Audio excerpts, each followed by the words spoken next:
ஒரு 2-3 நாள் அவங்க அதே இடத்துல இருந்தாங்க. நான் வந்து டெய்லியும் போய் அந்த 2 சாப்பாடை கொடுத்துட்டு அப்படி வந்துட்டேங்க. ஒரு 4வது நாள் போகிறப்ப அந்த ஐயா திரும்பி படுத்திருந்தார். படுத்திருந்தவர் அப்படியே கையில் பெறற்ற பிடிக்கிறப்ப தெரிஞ்சிருச்சு பாடி விளைச்சிருக்கு. அந்த மரணம் எனக்கு ஒரு பெரிய தாக்கத்தை ஏற்படுச்சு. கண்டிப்பாக இப்போ 500 பேருக்கு பண்ணுறது தான் குறைஞ்சபட்சம் டெய்லி 15,000 ரூபா பணம் வேணும். நம்ம அப்பா அம்மா இல்லாத குழந்தைகளை மட்டும் செலக்ட் பண்ணோம். குக்கிராமங்களில், ஸ்லம் ஏரியா, மலைவாழ் மக்களில் அப்படி படிக்க வச்சு இன்னைக்கு 18 வருஷத்துல 100கணக்கான குழந்தைகள் படிச்சுட்டாங்க. நாமளும் வீட்டில் அவங்களும் எல்லாம் முடிவு பண்ணி அப்புறம் பண்ணோம். கொரோனா அப்போ இன்னொரு அரசாங்கம் வந்து இன்னொரு சலுகை பண்ணிச்சு. நம்ம கிச்சனை வந்து சமுதாய கிச்சனை அறிவிச்சு துணை சபாநாயகர் மூலியமா திறந்து வச்சு பொள்ளாச்சியில் நம்ம டெய்லி 3000 பேர்த்துக்கு கொரோனா பீரியடில் மட்டும் டெய்லி 3000 பேர்த்துக்கு கொடுத்தோம். நம்ம 10,000 5,000 இல்லாட்டி நம்ம வந்து 100 ரூபா கொடுத்தாலும் வாங்கிக்குவோம், 500 ரூபா கொடுத்தாலும் வாங்கிக்குவோம், அல்லது 50 கிராம் கடுகு, 1 லிட்டர் ஆயில். இப்படி தான் நம்ம இப்போ 18 வருஷமா டெய்லி 500 பேர்த்துக்கு சோறு போனாலே யாராவது 1 லிட்டர் ஆயில் வாங்கி வச்சுட்டு கூப்பிட்டாலும் நம்ம போய் வாங்கிடுவோம். ஸோ சக கிராமங்களில் மிடில் கிளாஸ் பீப்புள் கீழே இருக்க குழந்தைகளுக்கு ஃபோக்கஸ் பண்ணுறது. அப்புறம் நம்ம படிப்பு மட்டுமல்ல, நாம் ஒரு 10 நேஷனல் பிளேயர்களே உருவாக்கியிருக்கோம். இவங்ககிட்ட இன்னொரு விஷயம் என்னன்னாக்கா, நம்ம மக்களுக்கு வந்தது காரணம் நிறைய ட்ரஸ்ட்டுகள் வந்து நம்பகத்தன்மை இழந்துருச்சு. 100ல் 5 பேர் தான் அப்படி பாக்கியிருக்கு. 95 பார்த்தீங்கன்னாக்கா பசிக்கு இந்த மாதிரி ஏதோ ஒரு காரண காரியத்துக்காக தான் வந்து கையேந்துவாங்க. தானம் கொடுத்தாக்கா நம்ம குழந்தை நல்லா இருக்கும், நம்ம சொர்க்கத்துக்கு போவோம், அதெல்லாம் எனக்கு துளியும் கூட இல்லை. நம்ம என்ன வாங்கி வந்திருக்கோமோ அது கழிச்சே ஆகணும், அதுதான். ஆனால் ஒரு விஷயம், நம்ம எதுக்காக வந்திருக்கோம், நம்மளால ஒரு 10 பேர் பசியாடுறாங்க, நம்மளால ஒரு 10 குழந்தை படிக்குது, நம்மளால ஒரு 10 பேர்த்துக்கு உதவி செய்ய முடியுதுங்க, அந்த ஒரு பூர்ண திருப்தி மட்டும்தான்.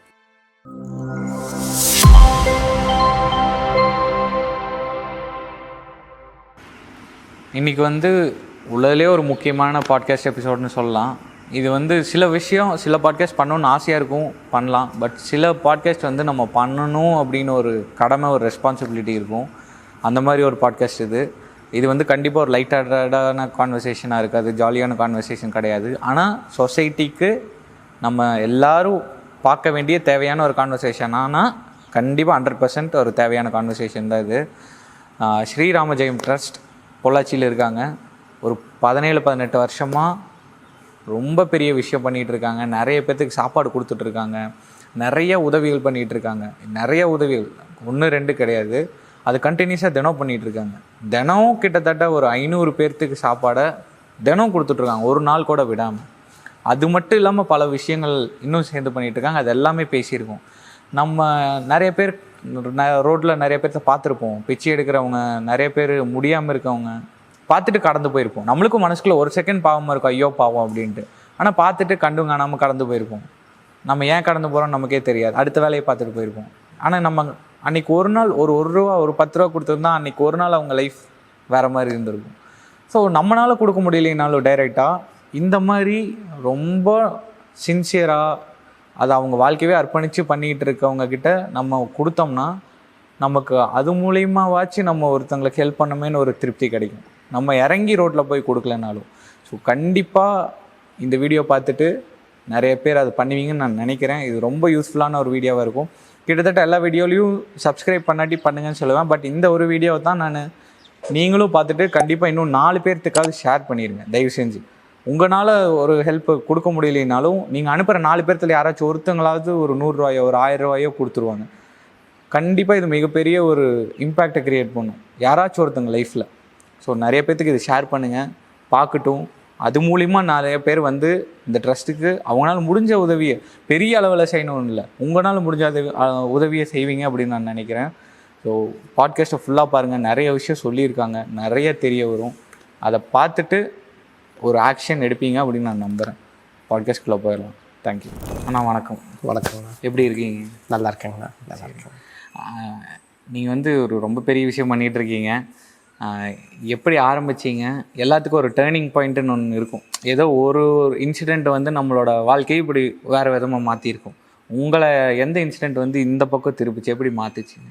கண்டிப்பாக ஒரு சின்ன தீப்பொறி நெருப்பு கோலமாக மாறுற மாதிரி நம்ம இயல்பான வாழ்க்கையில் எல்லோரும் வாழ்கிற வாழ்க்கை மாதிரி தான் நம்ம ஒரு தொழில் பண்ணிட்டு குடும்பம் குழந்தைகளை வாழ்ந்துட்டு இருந்தோம். ஒரு சின்ன இன்சிடெண்ட் எனக்கு வந்து ஒரு சின்ன தீப்பொறி மாதிரி கடவுள் ஒரு சின்ன ஸ்பார்க்கை கொடுத்தாரு. அதாவது ஒரு தடவை நான் திருப்பூர் பஸ் ஸ்டாண்டு, நம்ம திருப்பூர் பஸ் ஏறதுக்காக பொள்ளாச்சி பஸ் ஸ்டாண்டில் நின்றுட்டு இருந்தேன். அந்த இடத்துல ஒரு வயசான தாத்தா பாட்டி பேசிகிட்டு இருந்ததை கேட்க முடிஞ்சுது. என்ன பேசிகிட்டு இருந்தாங்கன்னா, அந்த தாத்தா கிட்ட இந்த பாட்டி எனக்கு ரொம்ப பசிக்குது, ஏதாவது வாங்கி கொடுன்னு கேட்க, அதுக்கு அந்த தாத்தா ரெண்டு என்கிட்ட 4 ரூபா 5 ரூபா தானே சில்லற காசு இருக்குது, இதுக்கு யாருமா சோறு தருவா அப்படின்னு சொல்ல. இது அந்த அந்த அம்மா கேட்குது, இவர் பதில் சொல்கிறாரு. ஆனால் அவங்களோட பசி கொல்லுது போல இருக்குது. ஆனால் அந்த அம்மா 1/4 மணி நேரம் 1/2 மணி நேரம் தொடர்ச்சியாக கேட்டுக்கிட்டே இருக்கு, எனக்கு பசிக்குது வாங்கி கொடு, பசிக்குது வாங்கி கொடு. இவர் ஓயாமல் என்கிட்ட 4 ரூபா 5 ரூபா தான் சில்லற காசு இருக்குது, 4 ரூபா 5 ரூபா தான் இருக்குது, தட்டி வேற காட்டுறது, சில்லற காசு சவுண்ட் நமக்கு கேட்குது. ஸோ அப்படி இருக்கும்போது நான் பக்கத்தில் இருந்துட்டு பார்த்துக்கிட்டே இருந்தேன். எனக்கு திருப்பூர் பஸ்ஸு வரதெல்லாம் ஃபுல்லாகவே வந்துட்டு இருந்துச்சு. சரி கொஞ்சம் ரிலாக்ஸ் ஆகட்டும் அப்படின்ட்டு வெயிட் பண்ணிட்டு இருந்தேன். அந்த அம்மாவோட பசி என்னை அந்த அம்மா கேட்காமையே நானே போய் அங்கே சித்ரா கேண்டீன் ஒரு கேண்டீன் இருந்துச்சுங்க. அப்போ ஒரு 10 15 20 வருஷத்துக்கு முன்னாடி அங்கே இருந்துச்சு. அந்த கேண்டீனில் போய் நம்ம 2 சாப்பாடு வாங்கி கொண்டு வந்து கொடுத்தோம். திடீர்னு கொடுக்குறப்ப அந்த அம்மா, எனக்கு வேண்டாம், நான் உங்ககிட்ட கேட்கல. அம்மா நீங்கள் எங்கிட்ட கேட்கல, ஆனால் தாத்தா கிட்ட தான் கேட்டீங்க. ஆனால் தாத்தாவுக்கு காசு இல்லைன்னா அது தயங்காமல் சாப்பிடுங்கம்மா, பயப்பட வேண்டாம்னா அப்புறம் பொறுமையாக சாப்பிட்டாங்க. சாப்பிட்டு முடிச்சோன்னே அது வரைக்கும் எனக்கும் பஸ்ஸு வரல. சாப்பிட்டு முடிச்சிட்டாங்க ஒரு 10 நிமிஷத்தில். சாப்பிட்டு முடிச்சோன்னு கேட்டேன், எனக்குமா 4 ரூபா தான் 5 ரூபா தான் சில்லற காசு இருக்குன்னாரு ஐயா. ஐயாவும் 2-3 நாள் ஆச்சு பஸ் ஸ்டாண்ட் வந்திருந்தாரு. நீங்கள் ஏதாவது கோச்சிட்டு வந்துட்டீங்களாம்மா அப்படின்னு கேட்குறப்போ கண்ணில் தாரையாக அந்த அம்மாவுக்கு தண்ணி வந்துட்டே சொல்லுது, எனக்கு ஒரே பையன் தம்பி, நாங்கள் ஊட்டி சேர்ந்தவங்க, ஐயா போஸ்டல் டிபார்ட்மெண்ட்டில் வேலைக்கு இருந்தவர், ரிட்டையர்ட் ஆகிட்டார், மருமகள் கொடுமையினால் நாங்கள் வெளியே வந்துட்டோம், ஒரு 5 வருஷமாக வீட்லேயே பிரச்சனை தீர மாட்டேது, சரி எத்தனை நாளைக்கு தான் இப்படியே பிரச்சனையோட வாழ்வதுன்ட்டு மகன் குழந்தைகளாவது நல்லா இருக்கட்டும்னு சொல்லிட்டு நாங்கள் அப்படியே வெளியே வந்துட்டோம். பிச்சை எடுத்தாவது பொழைச்சிக்கலான்னு வந்தோம். ஆனால் இங்கே கையேந்திரக்கு மனசு வர மாட்டேது. 60-70 வருஷம் இயற்கையாக நல்ல முறைக்கு வாழ்ந்துட்டு திடீர்னு பிச்சை எடுக்கணும்னா முடியல, அதுதான் இப்படியே உட்காந்துட்டோம் அப்படின்னாங்க. சரிங்கம்மா, நான் வேணால் ஊட்டின்னு சொன்னீங்க, நான் வேணால் காசு தரேன், நீங்கள் போயிருங்க அப்படின்னப்போ எங்களுக்கு வேண்டாம், அதுவும் கையேந்திர மாதிரி தான் அப்படின்னு சொன்னாங்க. நமக்கு இப்போ இந்த ஒரு 5-20 வருஷமாக செய்கிற அன்பு கருணை எல்லாம் அப்போ இல்லை. ஏதோ பார்த்தோம், 2 சாப்பாடு வாங்கி கொடுத்தோம், அப்புறம் போயிட்டோம். அன்றைக்கி நைட்டு போய் வீட்டில், என்னுடைய ஒய்ஃப் பேர் நிர்மலா தேவி, அவங்க வீட்டில் சொன்னோம், நம்ம வீட்டில் இப்படி காலையில் 2 பெரியவங்களை பார்த்தப்பா இப்படி சொன்னாங்க. அவங்க எங்கேயும் போக மாட்டாங்க, நாளைக்கு அவங்க இதே இடத்துல தான் உட்காந்துருப்பாங்க, ஏன்னா காசு இருந்தால் தானே ஊருக்கு போகிறக்கு, நான் 2 சாப்பாடு கட்டித்தரேன், நீங்கள் கொடுத்துட்டு உங்கள் வேலைகளை பாருங்கள் அப்படின்னாங்க. அதே மாதிரி இவங்க காலையில் எழுந்திரிச்சோன்னே 2 சாப்பாடு கட்டி கொடுத்தாங்க. நான் ரியல் எஸ்டேட் ப்ரோக்கிங் காய்கறி வியாபாரம் பண்ணிட்டு இருந்தால சொந்தமாக, அது எனக்கு டைமிங் ஒன்றும் பெருசாக இருக்காது சொந்த பிஸ்னஸ்னால. பஸ் ஸ்டாண்டுக்கு போய் ஒரு 10 மணி வாக்கில் கொடுத்துட்டு நான் அப்படியே வருவேங்க. ஒரு 2-3 நாள் அவங்க அதே இடத்துல இருந்தாங்க. நான் டெய்லியும் போய் அந்த 2 சாப்பாடை கொடுத்துட்டு அப்படி வந்துட்டேங்க. ஒரு 4வது நாள் போகிறப்ப அந்த ஐயா திரும்பி படுத்திருந்தார். நான் கொண்டு போய் கொடுத்தேன் சாப்பாடு, அம்மா இருந்தாங்கம்மான்னு, ஐயா கிட்ட கொடு சாமி அப்படின்னாங்க. படுத்திருந்தவர் அப்படியே கையில் பெறற்ற பிடிக்கிறப்பே தெரிஞ்சிருச்சு பாடி விரைச்சிருக்குன்னு. அப்போ திருப்பினே பார்த்தா ஒரு 1000கணக்கான எறும்பு அது இதுன்ட்டு ஊறிட்டு இருந்துச்சு. அம்மா தவறிட்டார். அம்மா ஐயா இறந்த மாதிரி தெரியுது அப்படின்னு சொன்னேன். ஆமாம், நைட் 11 மணிக்கே உயிர் போயிடுச்சு, கடைசியாக நீங்கள் தான் சோறு கொடுத்தீங்க, நீங்களே எடுத்து கவர்மெண்ட்டில் சொல்லி ஏதாவது அனாதை பணத்தில் அடக்கம் பண்ணிடுங்க அப்படின்னாங்க. அப்புறம் உடனே ஜிஹெச், போலீஸ் ஸ்டேஷனு இவங்ககிட்ட சொல்லி அப்புறம் அவங்கள ஜிஹெச்சில் இது பண்ணி அடக்கம் பண்ணியாச்சு. அந்த மரணம் எனக்கு ஒரு பெரிய தாக்கத்தை ஏற்படுத்துச்சு. இப்படியும் நல்ல நிலைமைக்கு வாழ்கிறவங்களும் இப்படி கையேந்திர நிலைமையில் இருக்காங்களாங்கிறது எனக்கு அப்போ தான் புரிஞ்சது. அதுக்கு அடுத்த நாள்லேருந்து அந்த 2 பேர்த்துக்கு கொடுக்க ஆரம்பித்த சாப்பாடு அது 3 ஆச்சு 4 ஆச்சு, அப்படியே இன்றைக்கி ஒரு 18 வருஷம் ஆச்சு. இன்றைக்கி ஒரு 500 பேர்த்துக்கு கொடுத்துட்ருக்கோம். முழுக்க ரோட்டில் முடியாதவங்க, இல்லாதவங்க, அதுபோக வயசான பெரியவங்க, குப்பமேடுகளில் இருக்கிறவங்க, ஜிஹெச்சில் தனியாக அட்மிட் ஆகி சிரமப்படுறவங்க, பைத்தியமாக இருக்கிறவங்கன்ட்டு இப்போ ஒரு 60 கிலோமீட்டர் சுற்றளவில் இன்றைக்கி ஒரு 500 பீப்புளுக்கு போயிட்டுருக்குங்க. ஓகே. இது அந்த அம்மா இது நடந்த எத்தனை வருஷம் இருக்குங்க? எந்த வருஷம் நடந்தது? 2008. 2008. ஸோ 2008 ஆரம்பித்து இப்போ வரைக்கும் நீங்கள் அதை தொடர்ச்சியாக போயிட்டுருக்கு. அந்த அம்மா அதுக்கப்புறம் என்னன்னாங்க? அந்த அம்மா அடுத்த ஒரு 2-3 நாளையே இவர் எப்படி இறந்து கிடந்தாரோ அதே பஸ் ஸ்டாண்ட்லேயே அவங்களும் அதே மாதிரியே நம்ம கொண்டு போய் கொடுக்குற அந்த 10 மணிக்கு கொடுக்குறப்போ திரும்பி படுத்திருந்தாங்க. அந்த பொசிஷன் பார்த்தோன்னே எனக்கு தெரிஞ்சிருச்சு, இவங்க தவறிட்ட மாதிரி தெரியுதுன்ட்டு. அப்போ திருப்பணும் தவறிட்டாங்க. அதே மாதிரி அங்கே பீட் போலீஸ் இருப்பாங்க, அவங்கக்கிட்ட சொல்லி ஜிஹெச்சில் சொல்லி அந்த அம்மாவையும் எடுத்து இது பண்ணிட்டாங்க. அந்த 2 பேர் நமக்காகவே இந்த சேவையை தொடங்குறதுக்காகவே கடவுள் அனுப்பிவிடப்பட்டவங்க நம்ம நினச்சிக்கிட்டோம். இன்றைக்கி வரைக்கும் எங்களுக்கு இந்த சேவைக்கு குலதெய்வமாகவும் அவங்கள நம்ம தான் வணங்கிட்டுருக்கோம். சரி. இப்போது அப்போ 2 பேர் பண்ணீங்க, ஒரு 5000 10,000 500 பேர்த்துக்கு தினம் சாப்பாடு கொடுக்கறது சாதாரண விஷயம் கிடையாது. அதுக்கு நீங்கள் முதல்ல முன்னத்து நாளே அதுக்கான மளிகை சாமானம், அரிசி எல்லாமே ரெடி பண்ணி வைக்கணும். அது சமையல் பண்ணுறக்கு ஆள் வேணும், கொண்டு போய் சேர்த்தணும், அவங்க இருக்கிற இடத்த கொண்டு போய் கொடுக்குறன்னு சொல்லியிருக்கீங்க. அது எப்படி தினம் பிளான் பண்ணி நீங்கள் பண்ண முடியுது? அதுக்குன்னு ஒரு பட்ஜெட் ஒதுக்கி வைக்கிறீங்களா? அதுக்கு வர இது எப்படி பண்ண முடியுது? சரியான கேள்விஞ்சி. கண்டிப்பாக இப்போ 500 பேருக்கு பண்ணுறதா குறைஞ்சபட்சம் டெய்லி 15,000 பணம் வேணும். டெய்லி 15,000 பணம் வேணும். நம்ம ஒரு 20-30 பேர் வரைக்கும் நம்ம கொடுத்துட்ருந்தோம். அப்போது டெய்லி அந்த பஸ் ஸ்டாண்டுக்குள்ளே இருந்துட்டு நிறைய பேர் பார்ப்பாங்க நம்ம கொடுக்குறத. அப்போ 30 பேர் வரைக்கும் நமக்கும் ஒரு பெருசாக நமக்கு அடைஞ்சல் இல்லை. அப்போது ஒருத்தர் வந்து கேட்டார், ஒரு மாதம் கழித்து பஸ் ஸ்டாண்ட் நம்ம கொடுக்குறப்ப, டெய்லி கொடுத்துட்ருக்கீங்க, நானும் பஸ்ஸில் பார்த்துட்டே இருக்கேன் நான் டியூட்டிக்கு போகிறப்ப, நீங்கள் யார் எதுக்காக இந்த ஒரு 10-20 பாக்கெட்டு அவங்க கொடுத்துக்கிட்டே இருக்கீங்க அப்படின்னு கேட்டப்போ, நான் இந்த மாதிரி நான் இப்படி குஞ்சிபாளையம், நான் இந்த மாதிரி தொழில் பண்ணிகிட்ருக்கேன், நான் இது பண்ணியிருந்தேன். அடுத்த நாள் காலையில் 11 மணிக்கு எனக்கு ஃபோன் நிறைய வர ஆரம்பிச்சது திடீர்னு. அப்புறம் பார்த்தாக்கா அவர் இந்தியன் எக்ஸ்பிரஸ் ரிப்போர்ட்ரு என்கிட்ட உள்வாங்கின தகவலை அடுத்த நாள் அப்படியே வந்து இந்தியன் எக்ஸ்பிரஸில் ஃபோக்கஸ் பண்ணி போட்டார் ஃபோன் நம்பரோட. அது ஒரு 10 லைனாக தான் இருந்துச்சு, ஆனால் பெரிய தாக்கத்தை நாடு முழுக்க ஏற்படுத்தியிருக்கு. அப்போ வந்து நாங்கள் எங்களால் செய்ய முடியாது, ஆனால் வந்து நாங்கள் வந்து ஏதாவது தர்றோம் அப்படின்னு சொல்கிறப்ப நான் இருந்துட்டு, நீங்கள் காசு தந்தாலும் எனக்கு தேவையில்லைங்கம்மா, ஆனால் நீங்கள் அரிசியை தாங்க, பருப்பா தாங்க, மளிகை ஜாமானை வாங்கி தாங்கன்னு. அது நான் எதேச்சியாக சொன்னது, ஆனால் மக்கள் மனசில் அது பெரிய ரீச். ஓ, இவர் பணம் வாங்கல, ஆனால் பொருளாக கொடுத்தா வாங்கிக்கிறாரு, நம்பகத்தன்மையை ஏற்படுத்திச்சு அவங்களுக்கு. ஸோ அப்படி ஒரு 30 சாப்பாட்டிலேருந்து மக்களோட பங்களிப்பு கொஞ்சம் கொஞ்சமாக வர ஆரம்பிச்சிது. அப்புறம் இந்த இந்தியன் எக்ஸ்பிரஸ் பார்த்து தினமலர்காரங்க கூப்பிட்டாங்க. அடுத்த ஒரு 2 மாதம் கழிச்சு, நாங்கள் ஒரு 2 மாதத்துக்கு முன்னாடி பார்த்தோம், தினமலரில் எக்ஸ்பிரஸில் வந்துருச்சு அப்படின்னு பார்த்துட்டு இப்போ தினமலர்காரங்களும் நம்ம செய்தியை வந்து எக்ஸ்போஸ் பண்ணாங்க. அதுவும் நல்ல ரீச். இப்படி படிப்படியாக வந்துச்சு. அதுக்கப்புறம் இங்கே பொள்ளாச்சி மக்கள் நிறைய நல்ல உள்ளங்கள் சேர்ந்து அப்படியே கொஞ்சம் கொஞ்சமாக தர ஆரம்பித்தாங்க. சிறுதுளி பெருவல்லங்கிற மாதிரி இவங்க வீட்டில் இருக்க திருமண நாள், பிறந்த நாள், அப்பா அம்மா நினைவு நாள்ன்ட்டு ஏதோ ஒரு விசேஷத்துக்கு வந்து பங்கெடுத்துக்கிறாங்க. நாமளும் பணம் மோஸ்ட்லி வாங்குறதில்ல யார்கிட்டையும், பொருளாக கொடுங்க, மளிகை பொருளாக கொடுங்க எங்களுக்கு அப்படின்னு சொல்லிடுறது. அவங்கவுங்க மளிகை பொருள் கொண்டு வந்து கொடுக்குறாங்க. அதில் இன்னும் ஒரு படி போய் அவங்கவுங்க வீட்டில் வாங்கி வச்சுட்டு கூப்பிட்டாலும் கூட நம்ம போய் எடுத்துக்கிறோம். அதனால் நிறைய மக்கள் வந்து உதவிக்கரம் நீட்டுறாங்க. இந்த சேவை வந்து நிறைவாக போயிட்டுருக்கு. ஓகே. ஸோ சாப்பாடு கொடுக்கறதுல ஆரம்பித்தேன் நீங்கள், ஆனால் இன்றைக்கி வந்து பல விஷயம் நிறைய பண்ணிகிட்டு இருக்கீங்க நீங்கள் என்கிட்ட சொன்னதை வச்சு. என்னென்ன அதிலிருந்து அடுத்தடுத்து என்னென்ன சேவைகள் பண்ண ஆரம்பிச்சிங்க? அது தெரிஞ்சு நாமளாக எதையுமே வந்து இன்றைக்கி இந்த கல்வி உதவி பண்ணணும், நாளைக்கு மாற்றுத்திறனாளிகளுக்கு பண்ணணும், மருத்துவ உதவி பண்ணணும் நம்ம தொடவே இல்லை. நம்ம சாப்பாடு கொடுக்குறதா இப்போ வரைக்கும் ஃபோக்கஸ். ஆனால் ஸ்பான்சர் பண்ண வர்றவங்க வந்து, தம்பி 3 மணி நேரத்தில் பசிக்கும், இதுக்கெல்லாம் நான் வந்து டொனேட் பண்ண விரும்பலை, ஒரு எஜுகேஷனுக்கு ஒரு ஹெல்ப் பண்ணணும்னு நினைக்கிறேன், நான் வந்து மீன் பிடிக்கிற கற்றுக் கொடுக்கணும்னு விருப்பப்படுறேன், மீன் சாப்பிட்றவனுக்கு யார் வேணால் கொடுப்பாங்க அப்படின்னு சொல்லி நிறைய பேர் கல்வி உதவிக்கு வந்து நான் பண்ணுறேன் நீ பண்ணுறேன்னு வந்தாங்க. அப்படி நாம் வர்றப்போ நம்ம அப்பா அம்மா இல்லாத குழந்தைகளை மட்டும் செலக்ட் பண்ணோம். குட்கிராமங்களில், ஸ்லம் ஏரியா, மலைவாழ் மக்களில் அப்படி படிக்க வச்சு இன்றைக்கி 18 வருஷத்தில் நூற்றுக்கணக்கான குழந்தைகள் படிச்சுட்டாங்க. இன்றைக்கி 2-3 பேர் வெளிநாட்டிலையும் கூட ஜாப்பில் இருக்காங்க. அந்த மாதிரி தான் இந்த கல்வி சேவையை ஆரம்பித்ததும். அதுபோக மருத்துவ உதவி அப்படி தானுங்க. அஸ்ட்ராலஜியில் எங்கள் ஜோசியர் வந்து கைகால் இல்லாதவங்களுக்கு ஏதாவது செய்யணுன்னாரு. எங்கள் அம்மா கேன்சர் வந்துருச்சு, ஆனால் கேன்சர் பேஷண்ட்டுக்கு ஏதாவது செய்யணும். இப்படி ஒவ்வொருத்தரும் ஒவ்வொரு நோய்க்கு வந்து நிவாரணம் கொடுக்குறேன், அதை கொடுக்குறேன், இதை கொடுக்குறேன்னு சொல்லி வந்ததில்லை. அப்படி தான் மருத்துவ உதவி இப்படி வந்து இன்றைக்கி ஒரு 10-12 விதமான சேவை தொடர்ச்சியாக போகுதுங்க. ஓகே. நீங்கள் அது சொன்ன நம்பர் இத்தனை பேர்த்துக்கு பண்ணியிருக்கோங்கிறதே பிரமிக்கிற விதமாக இருந்தது. அதை நான் படித்து காட்டிடுறேன்.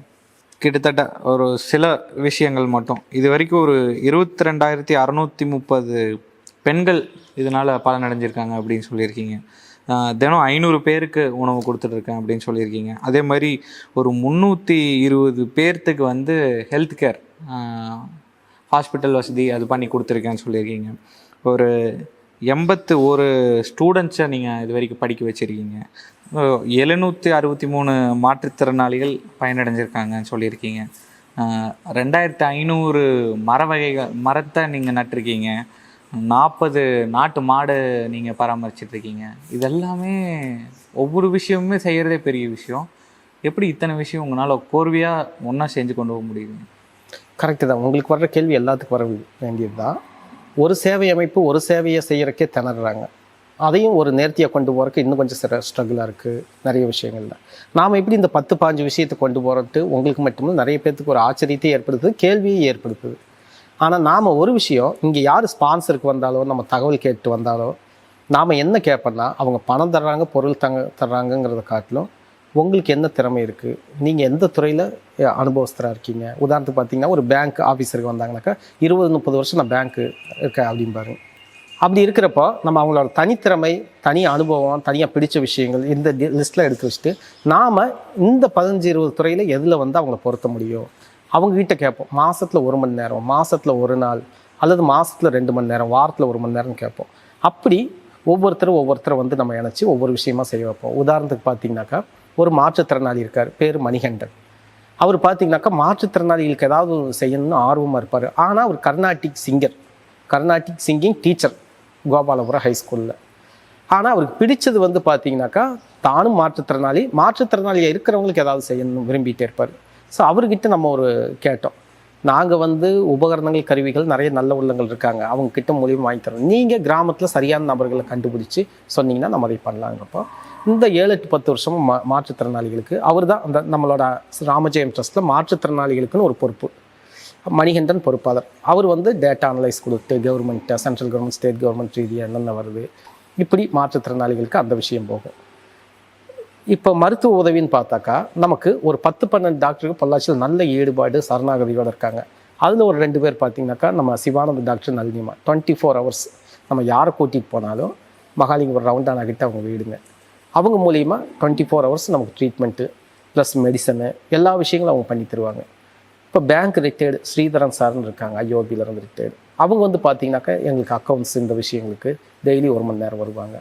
பொன்ராஜ் சார்னு இருக்கார், கவர்மெண்ட் ஸ்கூல் டீச்சராக இருந்து விஆர்எஸ் வாங்கினவர். இவர் எஜுகேஷன் சம்மந்தமான எங்களுடைய எல்லா விஷயத்தையும் அவர் பார்த்துட்டார். இப்படி ஒரு 10-12 துறைக்கு அந்த சரணாகதியோட வாலண்டியர்ஸ் வந்து எங்களுக்கு வந்து கடவுளோட ஏற்பாட்டில் அமைஞ்சாங்க. இப்படி அவங்க மூலியமாக இந்த மாதிரியான விஷயங்கள் நடத்த முடியுது. 18 வருஷமாக இந்த சேவை நடக்கிறதுனால மக்கள் வந்து நான் வளர்றேன்னா சேவை வளருதான்னு பார்க்குறாங்க. இப்போ சேவை தான் நமக்கு வளர்ந்துக்கிட்டே இருக்கிறத பார்க்குறதுனால, உதாரணத்துக்கு பார்த்திங்கன்னா பொள்ளாச்சியில் ஒரு 100-150 கிராமங்கள் இருக்கும். எல்லா கிராமத்துலேயும் நமக்கு அவங்கவுங்களால முடிஞ்ச சேவைகளை நமக்கு தொடர்ச்சியாக செஞ்சிட்ருக்காரு. நிறைய விஷயம் சொன்னீங்க. ஒருத்தர் இப்போது எனக்கு புதுசாக எதர்ச்சியாக ரோட்டில் ஒருத்தவங்களை பார்க்கணுன்னா எனக்கும் ஒரு பாவம் படுவேன் தோணும். ஆனால் நிறைய பேர் அதை போய் செயல்படுத்த மாட்டாங்க, பார்ப்பாங்க, பாவப்படுவாங்க, அதை கடந்து போயிடுவாங்க. அது ஏன்னு நீங்கள் நினைக்கிறீங்க? இறைவன் ஒவ்வொருத்தருக்கும் ஒரு திறமை வச்சுருப்பாருங்க. இப்போ ஏஆர் ரஹ்மானுக்கு வந்து மியூசிக், அவர் கையில் பேட் பந்து கொடுத்தாக்கா அவர் கிரிக்கெட் விளையாட தெரியாது. சச்சின் டெண்டுல்கருக்கு வந்து கிரிக்கெட், அவர்கிட்ட வந்து பியானோ, ஹார்மோனியம் கொடுத்தா அவருக்கு வாசிக்க தெரியாது. அந்த மாதிரி என்னுடைய பார்வையில் இறைவன் ஒவ்வொருத்தருக்கும் ஒரு திறமையை, அனுபவத்தை கொடுத்து தான் அனுப்புகிறாரு. அதுக்குன்னா அவரோட வேலைகள் இந்த பிரபஞ்சத்துக்காக வேலை செய்யறதுக்கு. அப்படி எனக்கு வந்து இது ஒன்றை வந்து கொடுத்துருக்காரு. இந்த மாதிரி ஏழை எளியவங்க, இந்த ரொம்ப சிரமப்படுறவங்க பார்த்தாக்கா அந்த அருவருப்போ, தயக்கமோ, கூச்சமோ, பின்னாடி என்ன வரும்னு நமக்குலாம் யோசிக்காமல் டக்குன்னு உடனே ஃபீல்டு ஒர்க் பண்ணுறது. இப்போ உதாரணத்துக்கு பார்த்திங்கன்னா கொரோனாவில் நம்ம 20-30 பாடி அடக்கம் பண்ணோம், பயமே இல்லாமல். உலகமே ஓடி ஒளிஞ்சப்போ நம்ம சாதாரணமாக எடுத்து பண்ணோம். வெளியில் யாரும் வரல, என்னுடைய பயம் பண்ணை கூட்டிகிட்டு போய் ஜிஹெச், திருப்பூர், பொள்ளாச்சி நிறைய பாடி இருந்துச்சு. கவர்மெண்ட்டே வந்து அவங்களுக்கு ஒத்துழைப்பு பண்ணி நம்ம அவங்களுக்கு ஃபுல்லாக ஃபீல்டு ஒர்க் பண்ணி கொடுத்தோம். ஸோ அந்த மாதிரி எனக்கான திறமை இதுதாங்கிறது எனக்கு தெரிஞ்சிருச்சு. அதனால் நம்ம இதை வந்து பண்ணுறோம். வீட்டில் யாரும் பயந்துக்கல ஒன்றும்? ஃபஸ்ட்டு ஒரு 2-3 பாடிக்கு வந்து நான் வீட்டில் சொல்லலைங்க, வீட்டில் சொல்ல, ஏன்னா உலகமே அதிர்ந்து போயிருக்கு. அப்புறம் என் குழந்தைகளே எனக்கு ஒத்துழைச்சாங்க. அப்புறம் ஒரு 4வது பாடி 5வது பாடி அடக்கம் பண்ணுறப்போ அவங்களுக்கு படிப்படியாக தெரிய ஆரம்பிச்சிருச்சு, வர்ற ஃபோன் கால்ஸை வச்சு. அப்புறம் அவங்களும் சகஜமாக ஏற்றுக்கிட்டாங்க. அப்புறம் வந்து அப்போ தான் கொத்தாக செத்த காலத்தில் நமக்கு கிடச்ச வாழ்க்கை போனஸ் வாழ்க்கைன்னு சொல்லிட்டு நாமளும் வீட்டில் அவங்களும் எல்லாம் முடிவு பண்ணி அப்புறம் அந்த பண்ணோம். கொரோனா அப்போ இன்னொரு அரசாங்கம் வந்து இன்னொரு சலுகை பண்ணிச்சு. நம்ம கிச்சனை வந்து சமுதாய கிச்சனை அறிவித்து துணை சபாநாயகர் மூலியமாக திறந்து வச்சு பொள்ளாச்சியில் நம்ம டெய்லி 3000 பேர்த்துக்கு கொரோனா பீரியடில் மட்டும் டெய்லி 3000 பேர்த்துக்கு கொடுத்தோம். அதாவது காவல்துறை, அரசு மருத்துவமனையில் நர்ஸு, டாக்டர், பேஷண்ட்டு, டோட்டலாக அரசு நிர்வாகத்துக்கு ப்ளஸ் வந்து ஏழை எளிய மக்கள்னு நம்மளால் முடிஞ்சு 3000 பேர்த்துக்கு கொடுத்தோம். அரசாங்கமும் சப் கலெக்டர் ஆஃபீஸ்லேயும் நல்ல ஒத்துழைப்பு பண்ணாங்க நமக்கு. சரி, அந்த விஷயம் பெரிய விஷயம்.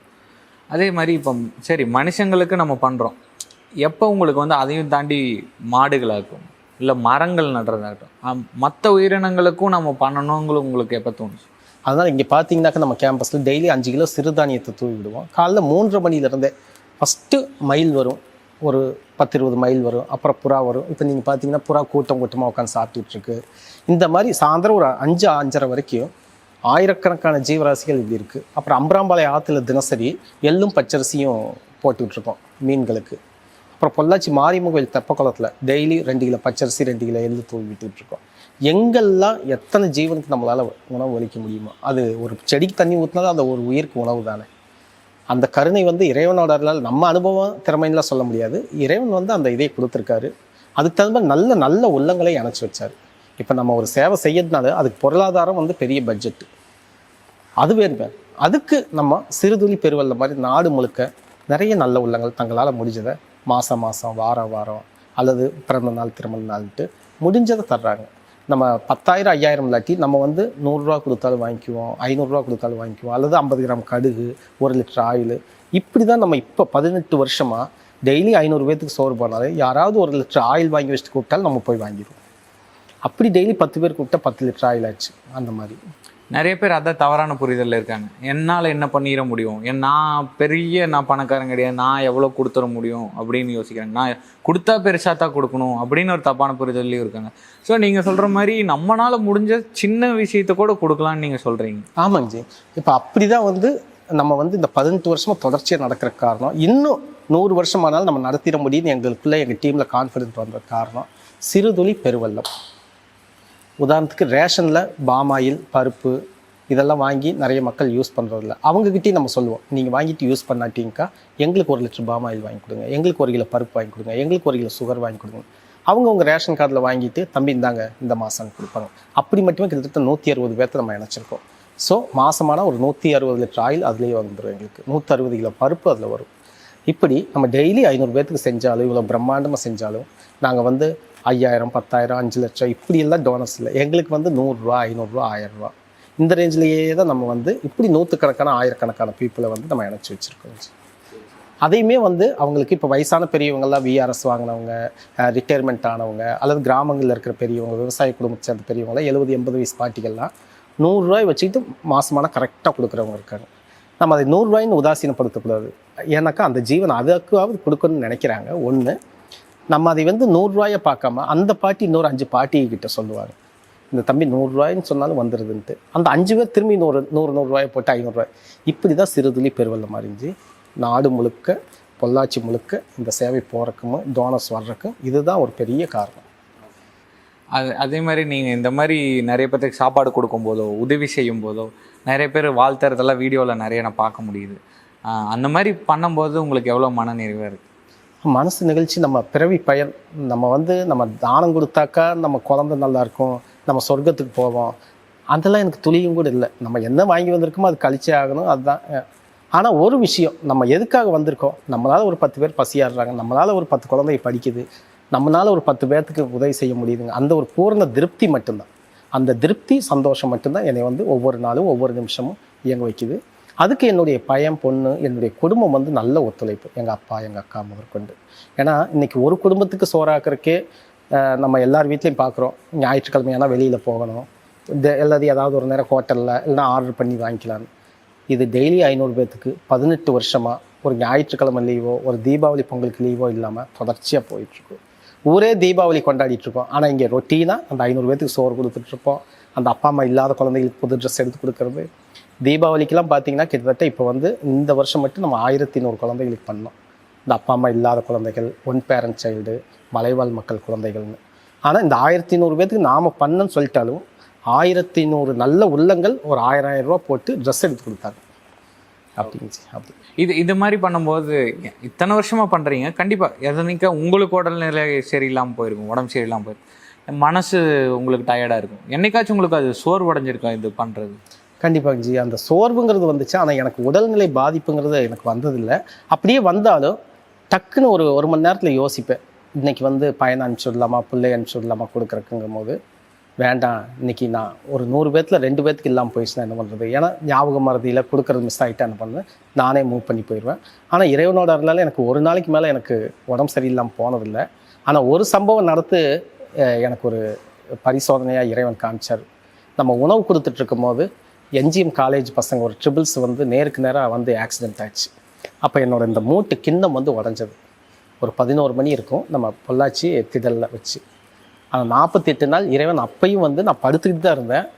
பொள்ளாச்சியிலேருந்து நிறைய பேர் கேள்விப்பட்டு ஒரு 7-8 வருஷத்துக்கு முன்னாடி, சுகுமார் உங்களுக்கு கால் ஒடிஞ்சிருச்சு, அப்போ அந்த ஜீவன்லாம் என்ன பண்ணுவாங்கன்னு சொல்லிட்டு பிகே மயில்சாமி வக்கீல், இன்ஜினியர் நாச்சிமுத்து சார்னு சொல்லிட்டுலாம் இருக்காங்க. இவங்கள மாதிரி நல்ல உள்ளங்கள், ஜோதி ஊர்கா மாரிமுத்து சார், இவங்கெல்லாம் சேர்ந்து கடையில் ஆர்டர் கொடுத்து வாங்கி இங்கே யாரெல்லாம் ட்ரெயின் அப் ஆயிருப்பாங்க அவங்கள அனுப்புங்க, நாங்கள் வந்து போய் உதவி பண்ணுறேன்ட்டு 48 நாள் அவங்களுக்கு இட்லி பார்சல் 4 இட்லி போட்டு போச்சு.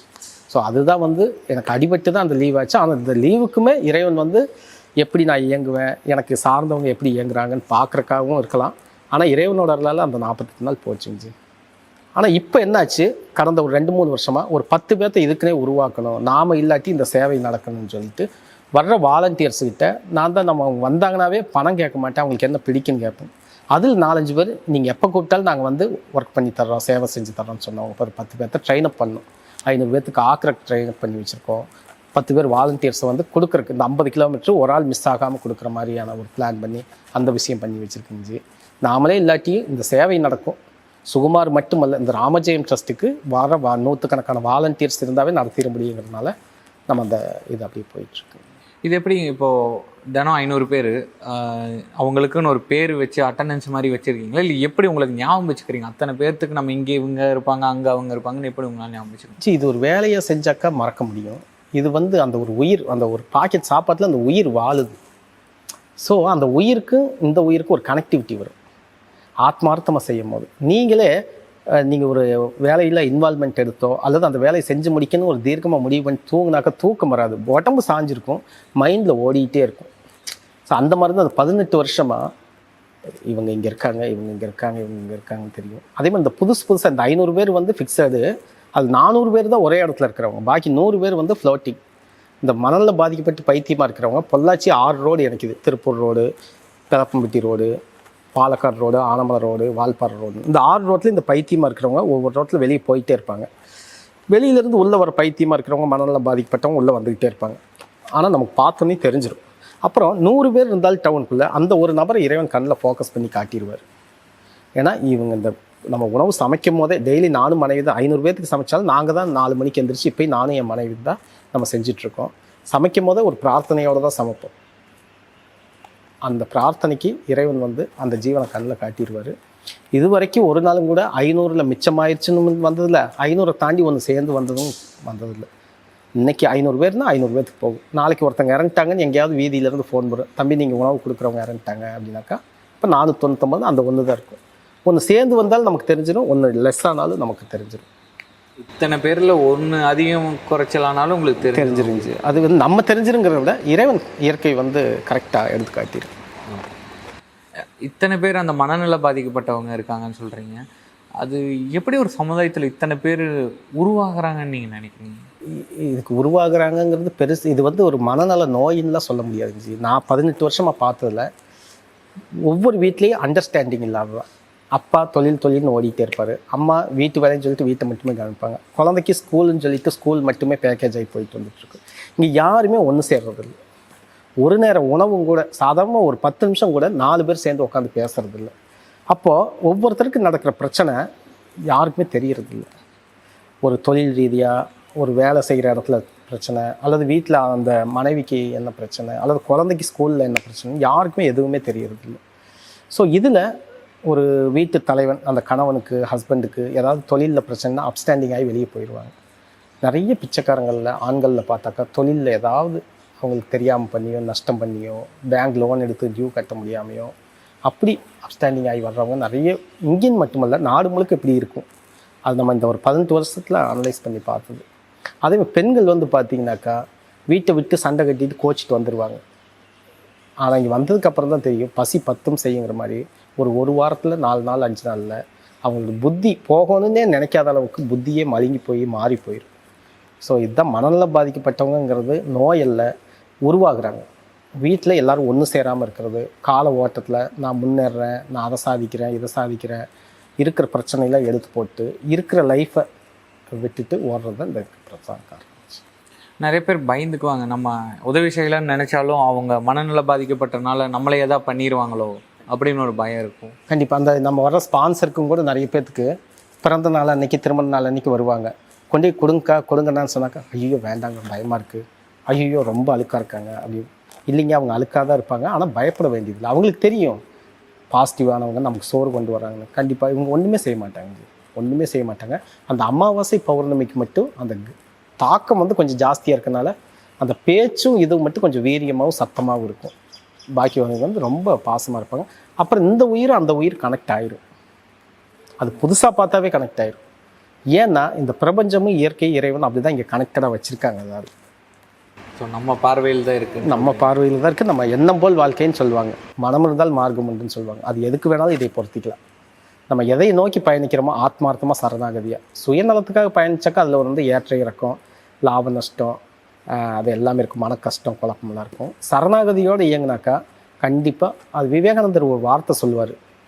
ஒரு செயலில் நீ இறங்கி ஜெயிக்கணுன்னாக்கா பெரிய வித்தையெல்லாம் காட்ட வேண்டாம், அந்த செயலில் பூரண சரணாகதி இருக்கணும் அப்படின்றார்.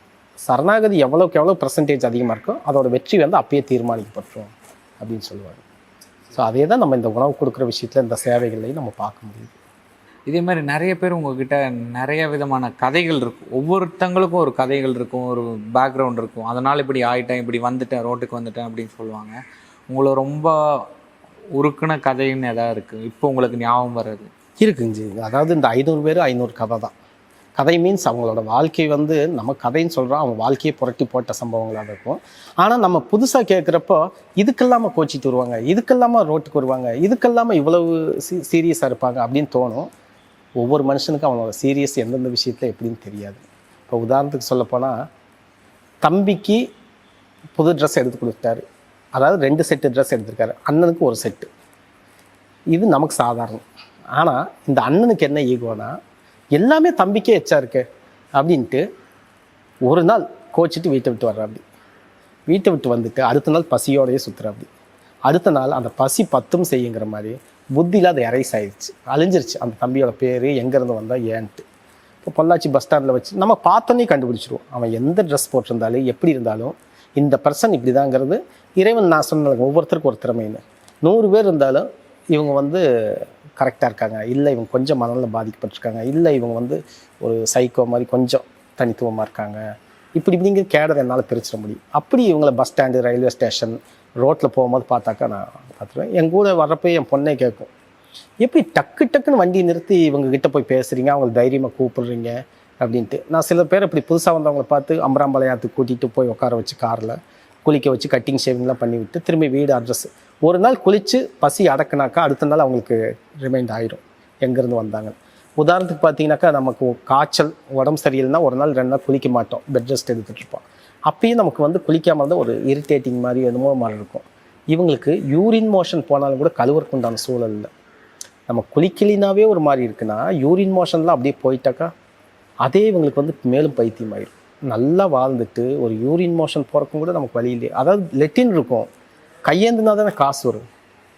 அந்த 5 ரூபா 10 ரூபா கொடுத்து போக முடியும். இவங்க திடீர்னு பிச்சை எடுக்க முடியாது. நம்ம சொல்கிற பிச்சை எடுக்கிறது ஈஸி, வடிவல் சொல்கிற மாதிரி நீ வந்தவங்ககிட்ட கையேந்தி பாரு எவ்வளோ கஷ்டம் தெரியுங்கிற மாதிரி.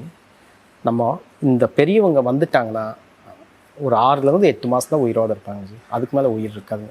ஒவ்வொரு சாலையோரத்துலேயும் விழுகிற மரணங்கள் எல்லாமே, இந்த ஆதரவற்றோர் பிணங்கள் எல்லாமே நல்ல நிலைமையிலேருந்து வர்றவங்க தான் இப்படி இருக்கிறாங்க. இது போலீஸ் ஸ்டேஷன், அரசாங்க ஆஸ்பத்திரியில் போய் இந்த கேட்டிங்கனாக்கா ஒவ்வொரு மாதமும் எச்சாயிட்டே தான் இருக்குது. பொள்ளாச்சினா இத்தனை பேர் அனாதை பணமாக இருக்கிறாங்க, கோயம்புத்தூர்னா இத்தனை பேர்னு சொல்லிட்டு 100 கணக்கு 1000 கணக்கில் இப்போ போயிட்டுருக்கு. சரி, இப்போ இந்த மாதிரி கதையில் ஒவ்வொருத்தவங்களோட இதையும் கேட்கும்போது நம்மளும் கொடுக்கணும், நம்மளால் முடிஞ்ச பங்கை நம்ம கொடுக்கணும் தான் யாருக்குனாலும் தோணும். ஆனால் சில பேர் இன்னும் மக்கள் தயங்குறாங்க. ஏன்னு கேட்டால் அவங்க ஒவ்வொரு காரணம் வச்சுருப்பாங்க. சில பேர் ஏமாற்றுவாங்க, சில பேர் வீடு அங்கே தான் இருக்கும், சும்மா அவங்களுக்கு அது ஒரு வருமானமாக பழகிட்டாங்க அப்படிம்பாங்க. சில பேர் வாங்கினா அதை கொண்டு போய் சேர்த்துவாங்க. அந்த பயம் ஏன் இருக்குன்னு நினைக்கிறீங்க? அதை நம்ம எப்படி தெளிவுபடுத்த முடியும்? ஜி, இது வந்து எல்லா துறையிலையுமே அந்த செகண்ட் மார்க்கு, பிளாக் மார்க் இருக்க தான் செய்யும். இப்போ ஒரு குவாலிட்டி பொருள் எடுத்தாக்கா ஒரு 10 குவாலிட்டி இருக்கும், காசுக்கு தகுந்த பணியாரங்கிற மாதிரி அந்த மாதிரி. அப்போது இவங்ககிட்ட இன்னொரு விஷயம் என்னன்னாக்கா, நம்ம மக்களுக்கு வந்ததுக்கு காரணம் நிறைய ட்ரஸ்ட்டுகள் வந்து நம்பகத்தன்மை இழந்துருச்சு. அப்புறம் வந்து இப்படி இந்த பிச்சை எடுக்கிறவங்கள என்னன்னாக்கா, இவங்க காசை வாங்கிட்டு தண்ணி அடிக்கிறாங்க, கஞ்சா குடிக்கிறாங்க, ரோட்டில் சும்மா சோம்பேறித்தனமாக சுற்றுறாங்க. கண்டிப்பாக இருக்காங்க, நான் அது வந்து 100% இல்லைன்னு சொல்லவில்லை. ஆனால் பர்சன்டேஜ் பார்த்திங்கன்னா 100ல் 5 பேர் தான் அப்படி. பாக்கி இருக்க 95 பார்த்திங்கனாக்கா பசிக்கு இந்த மாதிரி ஏதோ ஒரு காரண காரியத்துக்காக தான் வந்து கையேந்துவாங்க. அதுவும் இந்த பஸ் ஸ்டாண்டை மையமாக வச்சு பிச்சை எடுக்கிறவங்க மட்டும்தான் நீங்கள் வந்து அந்த தண்ணி அடிக்கிறது பின்ன அவங்க தவறாக யூஸ் பண்ணுற விஷயம் இந்த காசை வாங்கிட்டு அதுலேயும் பார்த்தீங்கன்னா வயசான பெரியவங்க நம்ம பார்த்தாவே தெரியும் அந்த உயிரும் கனெக்ட் ஆகுச்சு. அதனால் அதனால தான் நம்ம சக ஜனங்களுக்கு நம்ம கொடுக்குற காசு சரியாக போய் சேருதா, இந்த ட்ரஸ்ட்டுகள்லாம் வாங்கிட்டு ஏமாத்துது, ட்ரஸ்ட்டுக்கு தான் வளருது, சேவை செய்கிறது இல்லை, தனிநபர்களுக்கு கொடுத்தாலும் வாங்கி சரக்கு அடிச்சிட்றான், இதுக்கு அடிச்சிட்றான், அதெல்லாம் காசு போடுறது நிறைய பேர்த்தோட தயக்கம் இதுதான்.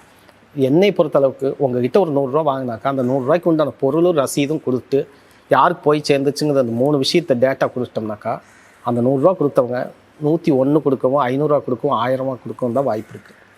அவங்களுக்கு தேவை டிரான்ஸ்பரன்சி, வெளிப்படைத்தன்மை தேவை. முதல்ல உள்ளே வர்றதுக்கு தான் அந்த நம்பிக்கை தேவை. வந்துட்டாங்கன்னா அப்புறம் வந்துட்டு இன்றைக்கி அவங்க கையால் அவங்க ஃபீல்டு ஒர்க் பண்ணி பார்த்து அவங்க கையால் கொடுக்க வச்சு அல்லது அதனால தான் மோஸ்ட்லி நம்ம ஆசிரமத்தில் நம்ம ட்ரஸ்ட்டில் மளிகை ஜாமான் வாங்கி கொடுங்கக்கா, நீங்கள் வாங்குகிற கடையிலே வாங்கி கொடுங்க, 500 ரூபாய்க்கோ 1000 ரூபாய்க்கோ 100 ரூபாய்க்கோ நீங்கள் வாங்குகிற கடையிலே நீங்கள் வீட்டுக்கு வாங்கும்போது ஒரு 500 ரூபா சேர்த்து பில் போட்டு போயிருங்க, ஒரு 1000 ரூபா சேர்த்து பில் போட்டுருங்க, உங்களுக்கு என்ன தோணுதோ பில் போட்டுருங்க. அதே மாதிரி அந்த மளிகை ஜாமான் 2-3 நாளில் அது யாருக்கு அந்த உணவுகள் போகுதோ அந்த ஃபோட்டோஸையும் அவங்களுக்கு சென்ட் பண்ணிடுங்க. இப்போ நீங்கள் நிறைய பேர்த்த பார்த்தா கண்டுபிடிக்கிறேன்னு சொன்னீங்க. அந்த 5% ஏமாத்துறவங்க இருப்பாங்க, ஆனால் மீதி அந்த 5%னால 95% உதவி போகாமல் இருக்குது, போய் சேராமல் இருக்குது. உங்களால் பார்த்தோன்னே அந்த 5% யார் 95% யாருன்னு கண்டுபிடிச்சிட முடியுங்களா? அது உங்கள் அனுபவம் தான். ஆமாங்க. எந்த ஒரு துறைக்குமே ஒரு 6 மாதம் ஒரு தொடர்ச்சியாக பயணிக்கும் போது ஒரு சின்ன அனுபவம் கிடைக்கும். 6 வருஷங்கும் போது பகுதி அனுபவம் கிடைக்கும். அதே ஒரு வாழ்க்கையாக மாதிரி 10 வருஷம் 20 வருஷங்கும் போது முழு டேட்டா நமக்கு கண்ணில் பார்த்தோன்னே அப்சர்வ் ஆகிடும். ஒரு தொழில் பண்ணுறவங்களுக்கு அது வேலைக்கு போனாலும் சரி 5 வருஷம் 20 வருஷம்லாம் ஒரு விஷயத்தை செஞ்சுட்டா பார்த்தா தெரியும். அதே மாதிரி தான் இதையும் நம்ம ஒரு 6 மாதம் இல்லை, இப்போ ஒரு 18வது வருஷம் நடக்குது. அப்புறம் இதை நம்ம ஒரு காசுக்கு சம்பளத்துக்கு செஞ்சாலோ ஒரு கடமைக்கு செஞ்சாலோ தெரியாது. இது ஒரு சரணாகதியோட ஒரு உள்ளூரை உணர்ந்து, ஏன்னா என்றைக்கு வேணால் யாருக்கு வேணால் வாழ்க்கை மாறலாம், ஒரு செகண்டில் மாறிடும். நல்லா பேசிகிட்டு இருக்கோம், இன்றைக்கி வர்ற நோய்களுக்கு ஹார்ட் அட்டாக்கு பெராலிசிஸ் வர்றதுக்கெல்லாம் ஸ்ட்ரோக் வர்றதுக்கெல்லாம் செகண்டு தான். ரொம்ப சின்ன வயசு. இன்னைக்கு 48 வயசு தாண்டது இல்லைங்க. நம்ம ஃப்ளெக்ஸ் ரோட்டில் போகிற பார்த்தா காலமானார் இறந்த ஃப்ளெக்ஸ் எல்லாம் பார்த்தாக்கா 48 வயசுக்குள்ளே இருக்கிற பீப்புள்ஸ் தான் ஜாஸ்தியாக இருக்காங்க. ஸோ அதனால் நம்ம வாழ்க்கையோட இதை இறைவன் நல்லா புரிய வச்சனால இதை ஆத்மார்த்தமாக செய்கிறனால அது பார்த்தாவே கனெக்ட் ஆயிருந்துச்சு, கரெக்ட் ஆயிரும். அதே மாதிரி இப்போ சமீப காலமாக நார்த்தில் வட மாநிலத்திலேருந்து இந்த ட்ரெயினில் அந்த மாதிரி நிறைய பேர் பாதிக்கப்பட்டு வரவங்களையும் பார்க்க முடியுது. உங்களுக்கு அப்படி ஏதாவது தெரியுது? ஆமாம், அது பாதிக்கப்பட்டு வர்றதுங்கிறதோடையும் அவங்க தொழிலுக்காக நிறைய ஸ்டேட்டுக்கு புலம்பெயர்றாங்க. அப்படி 100 பேர் 50 பேர் ஒன்றா வர்றப்போ திக்கு தெரியாமல் எங்கேயாவது போய் சிக்கி அந்த ஒரு ஆள் 2 ஆள் தனித்தனியாக போகிறப்போ பாஷை மாறி வர்றது ஒரு பிரச்சனை. அப்புறம் பெரும்பாலும் வட மாநிலத்துக்கார இந்த 50 பேர் 100 பேர் வந்தாலும் அவங்களுக்குள்ள பெரிய ஒற்றுமை இருக்கிறது இல்லை. இப்போ நம்மளே இங்கே பொள்ளாச்சிலேயே மட்டமில்லு இங்கெல்லாம் பார்த்தாலும் கூட நமக்கு சண்டை வர மாதிரியே தான் அவங்களுக்கு வருது. ஆனால் அவங்களுக்கு வந்துட்டாக்கா அப்படியே அந்த ஒருத்தனை போட்டு 49 பேர் அடிப்பாங்க. பாவம் கஷ்டமாக இருக்கும். ஆனால் அந்த ஒரு பர்சன் 2% கோச்சிட்டு வர்றவங்க தான் இப்போ சிக்கிக்கிறது. அப்போ ட்ரெயின்லேருந்து இறங்கும் போது தண்ணி வாங்க போகிற எப்படியோ ஒரு விதத்தில் இவங்க மிஸ் ஆகிடுறாங்க. ஆனால் மிஸ் ஆகிட்டாக்கா இவங்க நம்ம ஆட்கள் தமிழ் தெரிஞ்சவங்க பிச்சை எடுத்தோ வழி கேட்டோ ஏதோ ஒன்று பண்ணி போயிடுவாங்க. இவங்களுக்கு பாவம் அது தெரியறது இல்லை. அதனால் நிறைய வட மாநிலத்துக்காரங்க சிக்கிக்கிறதுக்கு இதுதான் காரணம். சாலையோரங்கள் நிறைய பார்க்க முடியற காரணம் அதுதான். அவங்களும் நிறைய இப்போ பாதிக்கப்பட்டிருக்காங்க.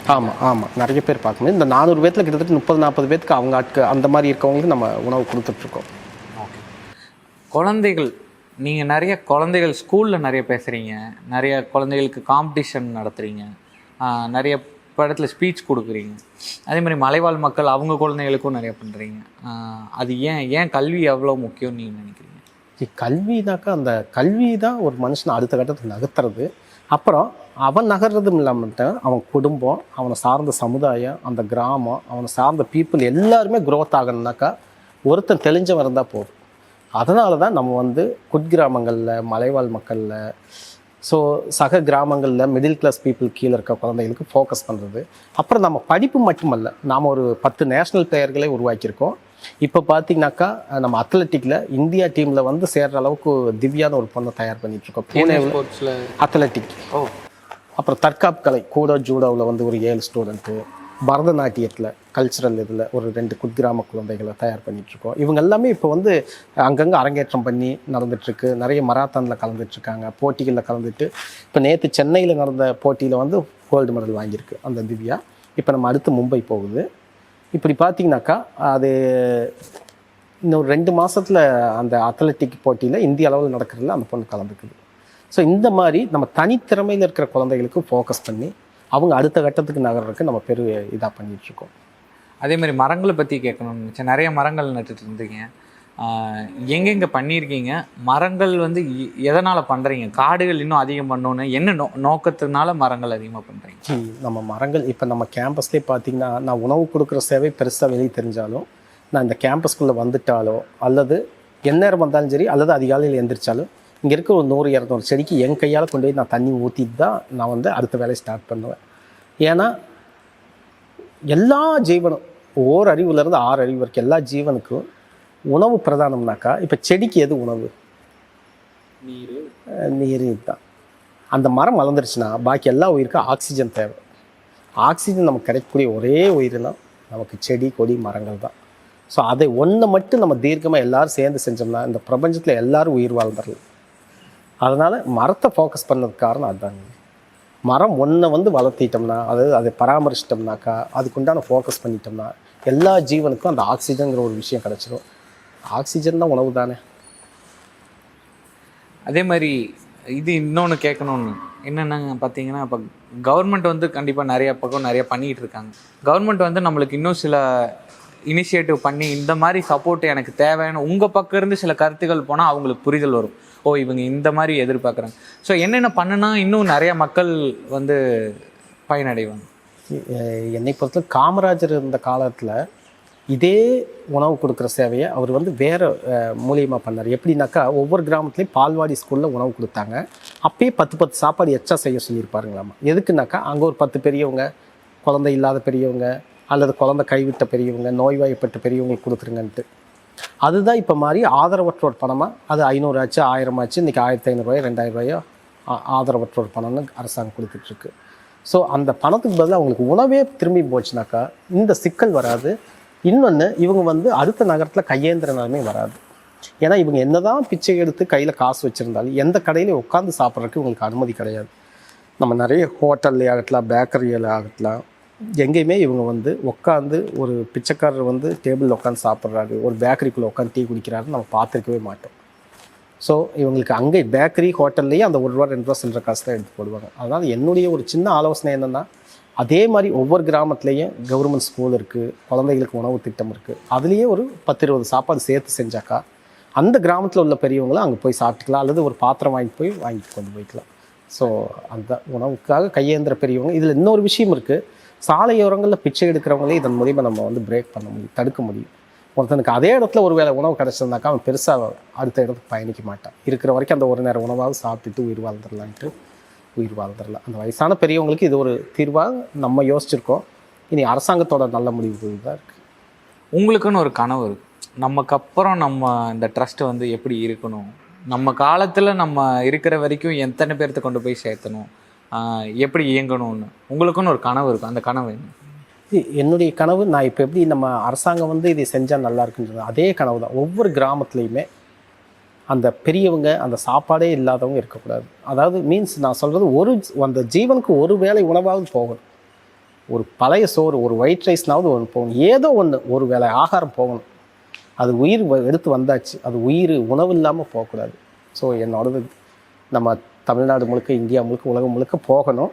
நம்ம குறைந்தபட்ச தகுதியை நான் வச்சுருக்கிறது நிர்ணயம் வச்சுருக்கேன். பொள்ளாச்சியில் இருக்க ஒரு 150-200 கிராமத்தில் கண்டிப்பாக இதை இம்ப்ளிமெண்ட் பண்ணணும்னு என்னுடைய விருப்பம். இனி இறைவனும் இயற்கையை எப்படி முடிவு பண்ணுறாங்கன்னு தெரியல. ஆனால் சுகுமாருங்கிற ஒரு ஜீவன் இல்லாட்டியும், சுகுமாருங்கிற ஒரு குடும்பம் இல்லாட்டியும் இந்த ட்ரஸ்ட்டு போகிற மாதிரி தான் சூழ்நிலை உருவாக்கி நிறைய வாலண்டியர்ஸ்களை இணைச்சி இப்போ சமீபமாக கொண்டு போயிட்டுருக்கோம். இது இத்தனை நிறைய அவார்டு, நிறைய இது அங்கீகாரம் உங்களுக்கு கொடுத்துருக்காங்க, அதை பற்றி சில வார்த்தை. நம்ம கேரளா, பாண்டிச்சேரி, கர்நாடகா, தமிழ்நாடுன்ட்டு இந்த 4 ஸ்டேட் 5 ஸ்டேட்டுகள்லேருந்து நிறைய அமைப்புகள், நிறைய ஆன்மீக பெரியவர்கள், நிறைய சங்கங்கள்லாம் கூப்பிட்டு நம்ம இந்த சேவையை பாராட்டி தான் விருது கொடுப்பாங்க. இப்போ நமக்கு கொடுக்க மாட்டாங்க. இப்போ இண்டிவிஜுவலாக சுகுமார்னு ஒருத்தர் ஒரு காய்கறி வியாபாரமோ அல்லது ஒரு ரியல் எஸ்டேட் பண்ணி முன்னேறினாக்கா கண்டிப்பாக அந்த சமுதாயமும் இயற்கையை அங்கீகரிக்காது. அது லட்சத்தில் ஒருத்தருக்கு நடக்கும், மிகப்பெரிய அளவில் பண்ணால்.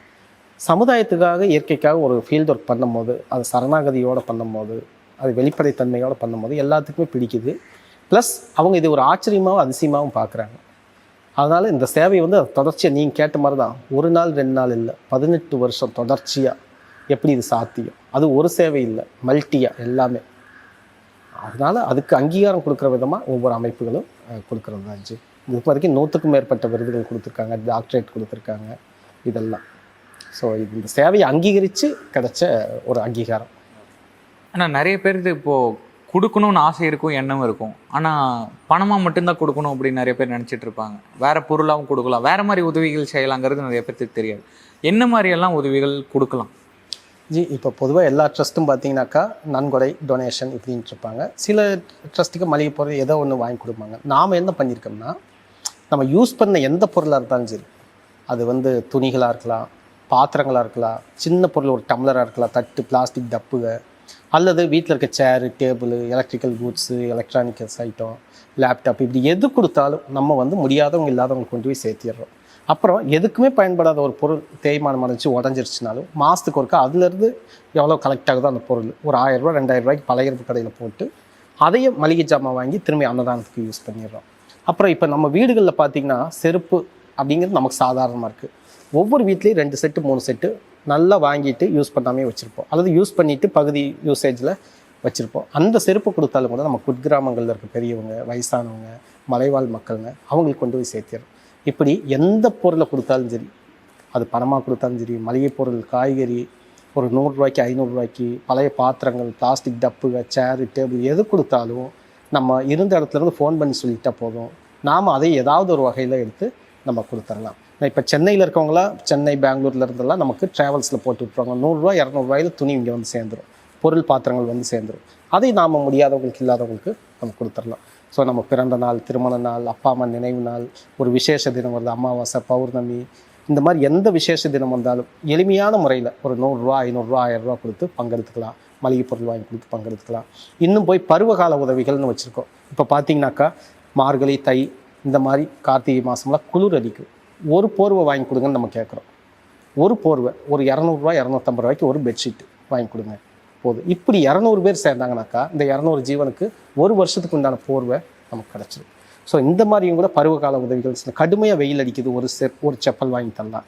இதையும் நம்ம வந்து 250 ரூபா காசாக கேட்கல, ஒரு செட்டு செருப்புக்கு காசு கேட்கல, அதை வாங்கி கொரியர் அனுப்பிச்சுடலாம், பார்சல் அனுப்பிச்சுடலாம், அல்லது அந்த கடைக்கு அவங்க ஜிபே ஃபோன்பே பண்ணிட்டாக்கா அந்த கடையில் போய் நம்ம வாங்கிக்குவோம். இப்படி நம்ம பொருளாகவும் கொடுக்கலாம், பணமாகவும் கொடுக்கலாம். நேரடியாக வந்து இதுக்கு மேலே இன்னொரு ஸ்கீமும் வச்சுருக்கோம் நம்ம சேவையில். பணமும் வேண்டாம், பொருள் வேண்டாம், 1 மணி நேரம் கொடுங்கன்னு வச்சுருக்கோம். ஒரு மாதத்துக்கு 1 மணி நேரம். 1 மணி நேரம் வந்துட்டா அவங்களுக்கு என்ன பிடித்தமான சேவையோ, ஒரு கோசாலை இருக்குது, இங்கே வந்து லைப்ரரி இருக்குது, நம்ம கிச்சன் இருக்குது, அல்லது ஆஃபீஸ் ஒர்க் இருக்குது, அல்லது நமக்கு இந்த நம்ம ட்ரஸ்ட்டுக்குன்னு சொல்லிட்டு ஒரு யூடியூப் சேனலு, ஃபேஸ்புக்கு இதெல்லாம் வச்சுருக்கோம், அதுக்கு ஏதாவது தெரியுமா, அந்த மாதிரி விஷயங்களுக்கு நம்ம எல்லாத்துக்குமே வந்து இவங்களை வந்து நேரத்தை கொடுங்க, எங்களுக்கு அது போதுன்னு கேட்டிருக்கோம். அப்படி ஒரு 60-70 வாலண்டியர்ஸ் வந்து வாலண்டியரிங் பண்ணுறாங்க நமக்கு. இது போக நம்ம ப்ரைவேட் ஸ்கூல், சிபிஎஸ்சி ஸ்கூலு, இப்போ பொள்ளாச்சியில் பார்த்தீங்கன்னாக்கா Latangi school, Nachiyar school, Anamalai, Oxford, இவங்கெல்லாம் வந்து ஸ்கூல் ஸ்டூடெண்ட்ஸுக்கு எக்ஸ்பிளைன் பண்ணுறாங்க. இதே பொள்ளாச்சியில் இப்படி நடக்குது, நீங்கள் பார்த்துக்கோங்க, உங்கள் பேரண்ட்டு வந்து எவ்வளோ அக்கறை இங்கே அனுப்புகிறாங்க, எத்தனை அப்பா அம்மா இல்லாத குழந்தைக்குன்னு நம்மளோட கிளாஸஸ் மாதிரி அங்கே 1 மணி நேரம் 1/2 மணி நேரம் இந்த சோசியல் சர்வீஸ் ஆர்கனைசேஷனை பற்றி சர்வீஸ் பற்றி எடுக்கிறாங்க. ஆர்வமுள்ள குழந்தைகளை பேரண்ட்ஸோட அனுமதியோட கூட்டிகிட்டு வந்து காட்டுறாங்க. பிறந்த நாள், திருமண நாளைக்கு வந்து இப்படிலாம் போயிட்டுருக்கு. இந்த மாதிரி எந்த வகையில் வேணாலும் இந்த சேவையில் நம்ம பங்கெடுத்துக்க முடியும். இன்னொரு விஷயம், நம்ம குழந்தைகளுக்கு மிகப்பெரிய ஒரு பாடத்தை சொல்லிக் கொடுக்க வேண்டிய கட்டாயம். இந்த எஜுகேஷன் மட்டும் இல்லாமல் இந்த சோசியல், இந்த பப்ளிக்கில் நடக்கிற இந்த விஷயங்களை கொண்டு போய் சேர்த்தணும். இந்த விஷயம் தான் ராமஜெயம் ட்ரஸ்ட்டோட சேவை அல்ல. பொதுவாக இந்த வயசான பெரியவங்க பிச்சை எடுக்கிற பெக்கர்ஸ் எப்படி உருவாக்குறாங்க? ஏதோ ஒரு வீட்டில் குழந்தைக்கு தாத்தா பாட்டியாக இருக்கிறவங்க தான் இவங்க, ஏதோ ஒரு குழந்தைக்கு அப்பா அம்மா இருக்கிறவங்க தான் இவங்க. அந்த குழந்தை பார்த்து முடிவு பண்ணிச்சுன்னா இவங்க எதுக்கு வெளியே வர்றாங்க? ஸோ நல்ல நிலைமையில் இருக்கிற குடும்பங்களை சேர்ந்த பெரியவங்க தான் இதில் இருக்காங்க. இப்போ சமீபத்தில் ஒரு ஃபோன், எங்கள் பாட்டி காணோம், ஆனமலை, அது பர்டிகுலர் ஒரு கிராமம், அது சொல்ல விரும்பலை, 60 ஏக்கர் நிலம், ஆனால் அந்த அம்மா கோச்சிட்டு வந்துருச்சு. அவங்கக்கிட்ட நான் கேட்டேன், சிம்டம்ஸ்லாம் சொன்னாங்க, இதனால் கோச்சுதுங்க, இப்படி கூட்டிகிட்டு போனால் வந்தால் இது உறுதியாக அவங்க சூசைட் பண்ணியிருப்பாங்க, நீங்கள் 2-3 நாளில் எதிர்பார்க்கலாம், நீங்கள் லாஸ்ட்டாக கூட்டிகிட்டு போனது வந்து மேட்டுப்பாளையம் சைடு, அந்த ரிவர் சைடு ஏதாவது நீங்கள் தேடி பாருங்கள். இல்லைங்க அப்படிலாம் இருக்காதுனாங்க. 1 வீக் கழித்து நேரடியாக அந்த ஃபேமிலியை வந்து அப்படியே கண்ணில் அழுதுட்டாங்க. எப்படி கண்டுபிடிச்சிங்க? இல்லைங்க நிறைய உங்களுக்கு வந்து ஒரு பாட்டி, எனக்கு டெய்லி இப்படி 10 ஃபோன் வரும், அப்பாவை காணோம், தாத்தாவை காணோம், பாட்டியை காணோம். மோஸ்ட்லி இவங்கெல்லாம் வந்து சூசைட் பண்ணிக்கிறாங்க.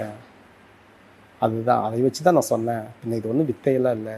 இப்படி நம்ம வீடுகள்லேருந்து இந்த மாதிரி விஷயத்தெல்லாம் கவனித்து நம்ம குழந்தைகளுக்கு இந்த விஷயங்களை கொடுத்தா மட்டும்தான் நாம் வந்து இந்த சமுதாயத்தையும் மாற்ற முடியும், இந்த பெக்கர்ஸ் இல்லாத ஒரு உலகத்தையும் நம்ம கொண்டு வர முடியும். சரி, இறுதியாக என்னோட கான்ட்ரிபியூஷன் நான் எப்படி நினச்சேங்கன்னா, இந்த ஒரு வீடியோ போட்டோம்னா இது மூலிமா ஒரு 1000 பேர் 2000 பேர் பார்ப்பாங்க. அதை பார்த்துட்டு ஒரு 500 பேராச்சும் நம்மளுக்கு ஒரு உதவி செய்யணும்னு நினைப்பாங்க. அது மூலிமா இன்னும் நிறைய பேர்த்து பலனடைவாங்க அப்படின்ட்டு தான். ஸோ இப்போ நம்மளுக்கு எங்கே இருக்கோம், நம்ம ட்ரஸ்ட் எங்கே இருக்குங்க, நம்மளுக்கு உதவி செய்யணும், டொனேஷன் கொடுக்கணும் ட்ரஸ்ட்டுக்கு அப்படின்னா எப்படி கொடுக்கலாம்? இது நம்ம கூகுள் நம்ம இதில் சர்ச் பண்ணிங்கனாக்கா ஸ்ரீ ராமஜெயம் ட்ரஸ்ட் பொள்ளாச்சின்னு போட்டாவே நம்மளுக்கு வந்துடும். அல்லது பொள்ளாச்சி சுகுமார்னு நீங்கள் யூடியூப் கூகுளில் சர்ச் பண்ணாலும் வந்துடும். இது போக நம்ம வந்து 9150255745 91 50 255 745 இதுதான் என்னுடைய ஃபோன் நம்பர், வாட்ஸ்அப் நம்பர். இதுக்கு தொடர்பு கொண்டாலே நம்ம இந்த சேவையில் எப்படி இணையலாங்கிற விஷயத்த நம்ம கொடுத்துடலாம். கண்டிப்பாக நான் உங்களோட ஃபோன் நம்பரும் கொடுத்துட்றேன். நம்ம எங்கே இருக்கோங்கிற லொக்கேஷனையும் நான் வீடியோவில் டிஸ்கிரிப்ஷனில் கொடுத்துட்றேன். கண்டிப்பாக இந்த வீடியோ பார்த்துட்டு உங்களுக்கு நிறைய உதவிகள் வரும் அப்படின்னு நானும் நம்புகிறேன். என்னோடய பங்கை நான் கொடுத்துருப்பேன் அப்படின்னு நான் நம்புகிறேன். உங்களோட நேரம் இன்றைக்கி உட்காந்து ரொம்ப நிறைய விஷயம் பேசியிருக்கீங்க. நிறைய டவுட் இருந்திருக்கும், நிறைய தயக்கம் இருந்திருக்கும் மக்களுக்கு. அதெல்லாம் இந்த வீடியோ மூலிமா ஒரு தெளிவு எல்லாத்துக்கும் கிடைச்சிருக்கும் அப்படின்னு நான் நினைக்கிறேன். ரொம்ப முக்கியமான வீடியோ நான் பண்ணதுலேயே இது ஒரு ரொம்ப முக்கியமான வீடியோன்னு நானும் நினைக்கிறேன். உங்களோட நேரத்துக்கு இவ்வளோ நேரம் உட்காந்து நிறைய விஷயம் விளக்கி சொன்னதுக்கும் ரொம்ப நன்றி. நன்றிங்கஜி. ஆனால் வந்து இது நீங்கள் முயற்சி பண்ணி நீங்கள் இங்கே வந்திருக்கீங்கன்னு நீங்கள் நினச்சிக்கிறீங்க. நானும் வந்து இந்த ஒரு யூடியூப் சேனல் கொடுத்தாக்க இந்த சேவைன்னு நினச்சாலுமே இயற்கை இறைவன் என்ன முடிவு பண்ணியிருக்காங்கன்னா, இந்த வீடியோ பார்த்துட்டு இன்னும் நிறைய பேர் உள்ளே வருவாங்க. அதன் மூலிமா இந்த இயற்கைக்கு சமுதாயத்துக்கு ஏதாவது ஒன்று நடக்கணும்னு இயற்கை முடிவு பண்ணியிருக்கு. அதனாலேயே இந்த சேவை நடக்குது. இது போக பார்த்திங்கனாக்கா அந்த 75 குடும்பங்களுக்கு, நிர்கதியாக இருக்கிற குடும்பங்களுக்கு மளிகை பொருள் கொடுத்துட்ருக்கு. அதை ஏன் பர்டிகுலராக சொல்கிறேன்னா, அந்த 75 குடும்பங்களில் பார்த்திங்கனாக்கா நீங்கள் ஒரு நாள் ட்ராவல் பண்ணி வந்தீங்கனாக்கா நம்மளை கடவுள் எந்த இடத்துல வச்சுருக்காருங்கிறத நம்ம பார்க்க முடியும். நம்மளால் முடிஞ்சது 75 குடும்பத்துக்கு அந்த மளிகை பொருள் கொடுத்துட்ருக்கோம். மாதமான ஒரு 1500 2000 ரூபா மளிகை ஜாமான். அதை பார்த்திங்கன்னா உடம்பு மட்டும்தான் இருக்கும், தலை இருக்கும், கையும் காலும் ஒரு ஜான் தான் இருக்கும். இப்படி பிறந்தன்னே இல்லை 20 வருஷம் 30 வருஷமாக அந்த குழந்தை அப்படியே இருக்கும் வீட்டுக்குள்ளேயே. அது பயன்னா தெரியாது.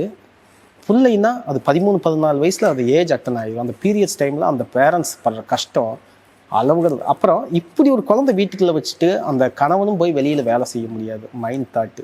ஆனால் அந்த குழந்தைய வந்து 2 பேர் ஹேண்டில் பண்ணணும். Urine, motion, ஊட்டுறது. மோஸ்ட்லி பார்த்திங்கன்னா அந்த குழந்தைகளை கவனித்து ஒரு பேரண்ட் வந்து இறந்துருப்பாங்க. மோஸ்ட்லி எல்லாம் ஒன் பேரண்ட் சைல்டாக தான் இருக்காங்க. அந்த ஒன் பேரண்ட்டும் வந்து வெளியில் போக முடியாது. நம்மளாவது தீபாவளிக்கு லீவு இல்லை, ஞாயிற்றுக்கிழமை லீவு இல்லைன்னு இந்த உணவு கொடுக்குற சேவை சொல்கிறான். அவங்க வாழ்நாள் முழுக்க வீட்டை விட்டே வெளியே போக முடியாது. அப்படி இருக்கிற குழந்தைகள்லாம் இருக்காங்க. ஸோ அதையெல்லாம் பார்க்கும்போது இந்த சேவையெல்லாம் ஒரு விஷயமே இல்லை. அப்படிப்பட்ட ஒரு 75 குடும்பத்துக்கு அந்த மாதிரி முடியாமல் மாற்றுத்திறனாளி வீட்டுக்குள்ளேயே அதுக்கு பேர் வந்து தவளும் மாற்றுத்திறனாளின்னு கவர்மெண்ட்டில் பேர் வச்சு அந்த குழந்தைகளுக்கு 2000 ரூபா கொடுத்துட்ருக்காங்க. ஆனால் 2000 ரூபா கொடுத்தாலும் எப்படி ஒரு நாளைக்கு 70 ரூபா 80 ரூபாயில் வாழ்க்கையை நடத்த முடியாது. அதனால் நம்ம மளிகை ஜாமான் கொடுத்துட்ருக்கோம். ஸோ இந்த மாதிரி நல்ல நல்ல சேவைகள் நிறைய பக்கம் நடக்குது. உங்களுடைய யூடியூப் சேனல் இன்னும் வளர்ந்து இந்த சமுதாயத்துக்கு இயற்கை பயன்படணும்னு நானும் பிரார்த்திக்கிறேன். நன்றி, ரொம்ப நன்றி. சந்தோஷம் சார்.